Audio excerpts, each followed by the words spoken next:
Hey, what's going on, people? This is me, Shaun, and I'm so happy to be here for you today. And today is going to be a review of The Last Jedi. All right! I'm so excited. Okay, I have to tell you that this movie is almost 3 hours long, and um, it's so much that I cannot remember. You walk out of that picture knowing that you've loved the picture, first of all. It's a great motion picture, great cinematography, great special effects, great sound, great music, great acting. Everything was very, very believable. The scope and the storyline was fantastic and very believable. But you come out, and I did not remember one scene. I just knew that I loved it.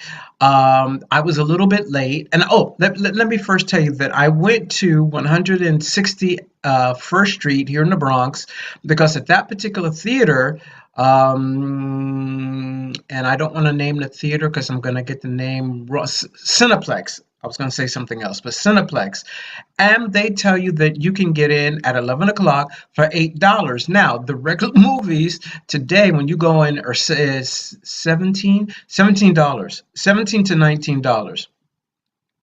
And I had a crazy feeling when I walked in there because everything was closed. It was 10 o'clock in the morning. And if you're going to start a movie theater at 11 o'clock, you're going to have an 11 o'clock showing.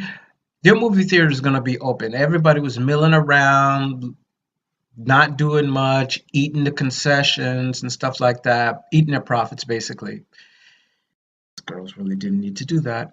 And so I'm standing there for like a half hour, and then the manager comes out, and she pastes a sign saying that nothing's going to be shown. And somebody questioned her about that, and I knew what it was. She didn't say it, but you cannot show The Last Jedi for $8.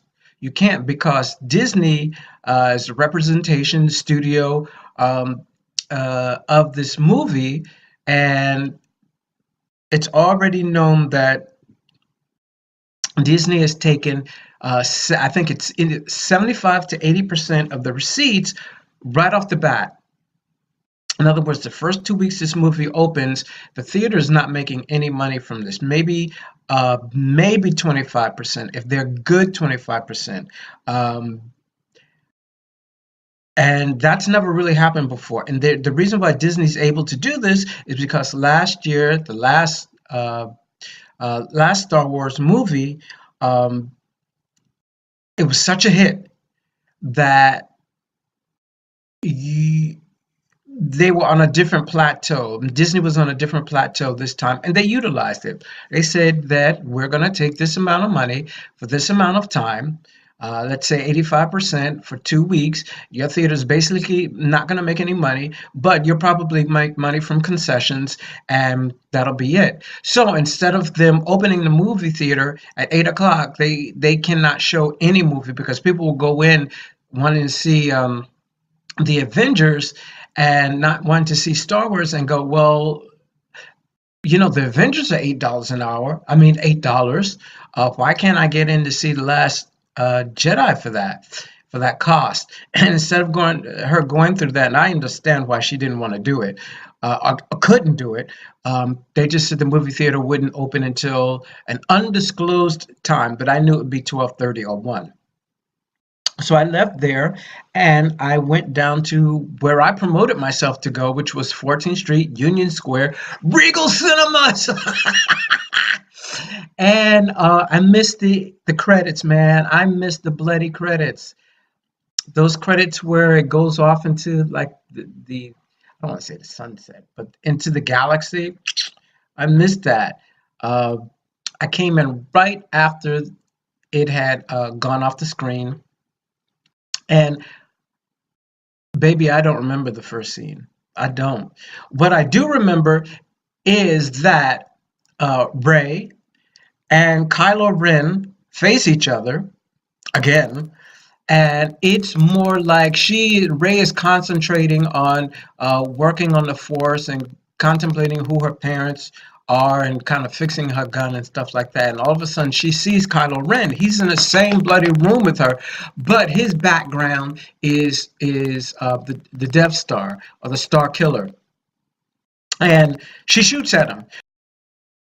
She's through him, and she hits the wall. The bullet, the laser beam hits the wall, and you know from that that he is just not there. He's not. He's not a figment of her imagination, but he's not there. He is oh my gosh, what do you call it? Uh, ah, three-dimensional image. And so they're talking back and forth, and he's saying to her, you know, I can see you. Can you see me? I can see your back. I can see you, but I can't see your background. Can you see my background? And she points to an antenna on the island of which she is, and this is preventing anyone from mentally seeing where Luke Skywalker is, because he is on that island also, and nothing electronic can go through there and pick up where they're staying. So this goes back and forth. And another scene, they touch, and it's just barely, they're just barely each other's fingertips, and Luke runs in and he says no. But what is happening is that supreme being, supreme being, uh this is an edit right here. Supreme being Snoke is orchestrating their reverence together. They're able to see what they're able to see. They're able to see each other. Um, this is another edit. They're able to see each other because of supreme being. Supreme being. Oh wow, Shaun! Because of supreme being Snoke, and that's easy for me to say, right?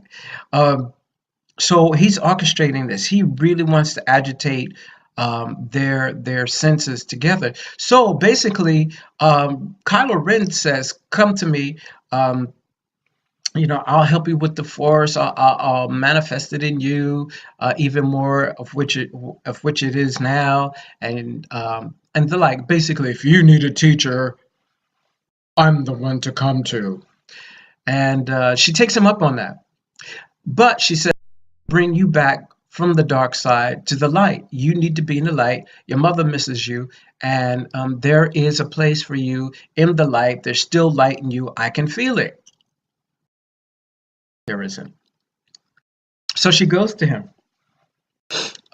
She's in a pod from one of the spacecraft. She gets in a Solamente pod, and she gets to the his ship, and she is captured. She's blown away because not blown away, but she's really surprised that she's captured because she thought Kylo Ren is going to be there and he's going to be there with open arms, and it's a trick, and he takes her to Supreme Being Stalk Snoke. Ha! I'm glad he's not in my dimension because I wouldn't be able to say his name. And the trick is that Snoke is going to trade Rey for Kylo Ren.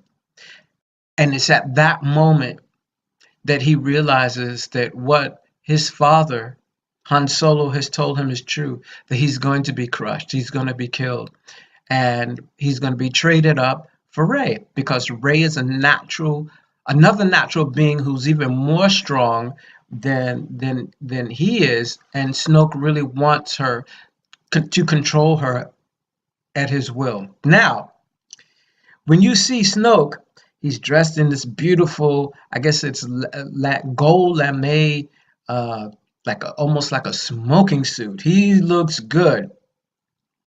You know, he's dressed to the nines, but he's only about 6 foot tall. He's not 30 foot tall, and that's really funny and amazing because you think he's going to be so huge. But his powers are that he takes a finger and he moves Ray. He takes a finger and he punches Kylo Ren. He just does that, and a lightsaber goes ricochets across the room and hits her in the head. So he's very, very. I mean, he is the Force. He is the dark side of the Force, basically. And all her attempts to fight against Snoke doesn't help her. He captures her. He brings her to him, to his altar via telekinesis, and her she's lifted up and she's flown back and she's in midair and laying down in the air, and he's torturing her.